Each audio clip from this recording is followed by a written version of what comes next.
We're going to talk a little bit about considering the users. So to begin with, let's talk about the introduction of your proposal. So your introduction needs to include what the goal of the proposal is. So this is to persuade someone that work needs to be done and to propose something that actually can be done by you or the organization you are representing. Your audience is a boss in the organization you work for or a client that your organization wants to get paid by. Often a proposal serves as a means to show a potential client that you can do something for them. And within the introduction, you need to present the problem. So persuade your reader that there is a problem that needs to be addressed. Introduce your population. So within this, you need to both tell us what your problem is, your boss, what the problem is, and then introduce the audience, the users, the population that you are addressing. So you need to also include your solution and objective. So preface how you are going to go about finding a solution and preface what criteria a good solution will fulfill. A good solution needs to do X, Y, and Z. So here is a sample introduction. I'm going to let you read that so I don't bore you with my voice in a whole paragraph, but I've provided again the actual PowerPoint as well, so you all can always save those and come back to this. You'll see though all the moves that are made in this introduction. You should come back to this as you're working on yours.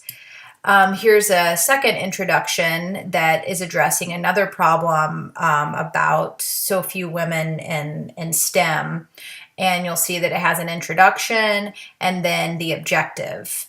Within the objective, it explains that the proposal includes an analysis of a TED Talk, which has been used to help improve exciting young female minds to developing a more effective GLAMS event in order to attract young females to choose an engineering future. So here's another sample introduction. Now let's go on to users because this is what we're really talking about. So a user persona is going to be something that you'll create, and these are often created. So what is a user persona? Personas help us get into our users' heads. They are used for assets gathering. Because our proposals are so user-centered, the problem section of your introduction also needs to present your reader with just who you are trying to help. The population of users your problem and solution will lie in. So you need to explain who the population is that you're addressing. Who are the users? A user persona is a short profile of a potential imaginary user. It's very specific and created so that all the work that the proposal and design is trying to do is geared towards that specific type of user. So this is a big part of audience awareness, knowing your audience to make specific rhetorical moves that are created for the specific user that you have in mind. Generally, there are multiple user populations for a design, and I'm just asking for one. Real personas are based on interviews and research, so keep that in mind. This is how people create user personas. We are obviously in a time crunch in a 8-week summer course, but when you're creating real personas, when you go out and get your job, when you're in your field and your career, you'll be doing interviews and research. For this, you will be doing research, although interviews might not be feasible. So here is an example of a user persona. A user persona usually contains 8 parts: the population title, who does this persona represent, a photo to make it real, so you find a photo to represent, this made-up user, a fictional name for your character. Right here we have Mary Jacobs.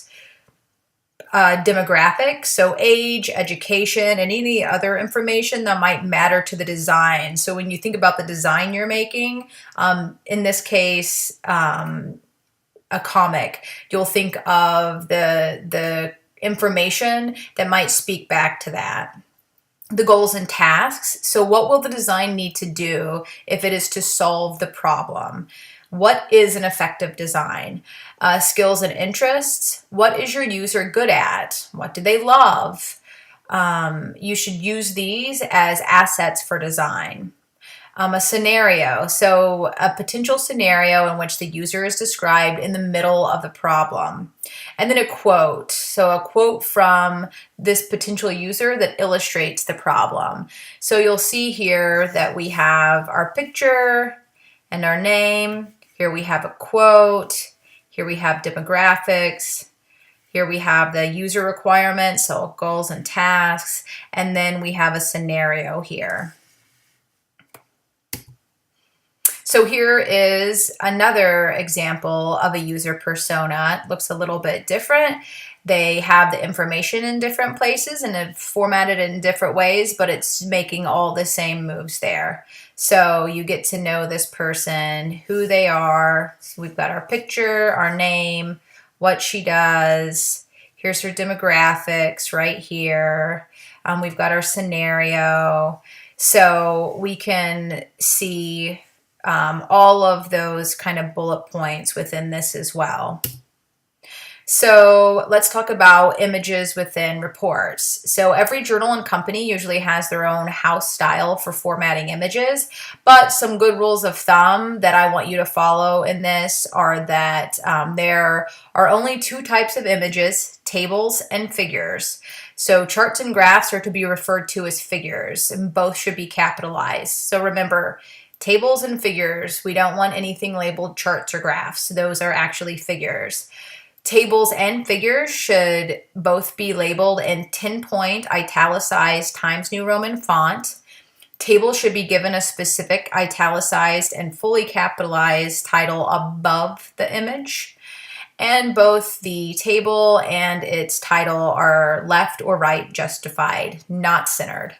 Whenever possible, use the wrap feature in Word to have your text actually wrap the figure. So formatting reports images again. Figures should be given a specific caption under the image. So you'll see here, we've got it figure 1 and then the caption. Figure's caption should not be fully capitalized. Only the first word of each sentence should be capitalized. Note again that the figure and its caption are flush left. So the figure and the caption are flush left. In regards to punctuating a figure, punctuate full sentences, but don't punctuate incomplete ones. Thus, the first line of the figure above doesn't have a period, but the second line, which begins a complete sentence, does. So you'll see this is not a complete sentence. There's no punctuation. This is, and so we do have it there. Every image in your report should be introduced in the text. You should not have free-floating images that do not have any description or caption. When you refer to figures and tables in your text, refer to the specific number and capitalize and italicize them. So we have an example right here. In figure 1, you'll see 4340 So just be sure that you are referencing the right figure whenever you are actually addressing it. And then bold and italicize the figure number in the caption. So see that, and we see that. Okay, so common errors. So some common errors to avoid as you go through this unit and as you draft the assignment are empty adjectives. Avoid empty adjectives like very, really, truly, and quite. These do not serve a purpose, so go ahead and get rid of them. They're vague. So one person's very hot is not the same as another's. It's not descriptive enough, as well as immature and technical context. The still was quite soft. The quite doesn't add anything to the sentence beyond extra words. So just avoid these kinds of empty adjectives. Meaningless repetition. The samples were prepped for mounting and bakelite by grinding one side of the sample and removing any debris that formed on the sample during heat treatment. So we want to be concise. We want to say what we need to say in fewest amount of words. So make sure that you're reading through these and that you're catching this repetition and finding ways to be more concise whenever you spot it. And then numbers. In technical writing, numbers generally should appear in numeral form, so the 1, 2, 3, 4, rather than written out. However, if you feel the need to write out a number, be uniform about it. So don't have one sentence that has 3 spelled out and another one that has a number 1. You see, this is incorrect. We have sample 3 and then sample numeral 1. Whatever you choose to do it consistently, do it throughout. All right, so that's that. And if you have any questions at all, please contact me or post them to our discussion board. I wish you all luck as you continue to work on Unit 3.